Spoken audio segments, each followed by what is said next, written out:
Google maps में चंद नए artificial intelligence AI tools का इजाफा किया जा रहा है जो कंपनियों और शहरों को सड़कों को बेहतर बनाने, ट्रैफिक का निज़ाम ठीक करने और मकामी इलाकों के ट्रेंड्स जानने में मदद फराहम करेंगे।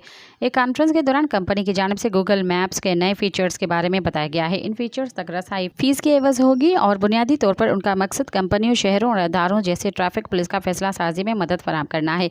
इनमें से एक टूल इमेजरी इंसाइट है जो वर्टेक्स AI के साथ स्ट्रीट व्यू को इस्तेमाल करके एशिया जैसे खंबे और स्ट्रीट साइन वगैरह को शनाख्त और ढूंढने में मदद फराहम करता है। मिसाल के तौर पर अगर कोई टेलीकॉम कंपनी ये तय करना चाहती है कि किन खंभों को मरम्मत की ज़रूरत है तो वह इस टूल से न सिर्फ ये जान सकती है कि खंभे कहाँ कहाँ मौजूद हैं बल्कि उनकी हालत के बारे में भी जानना भी मुमकिन होगा।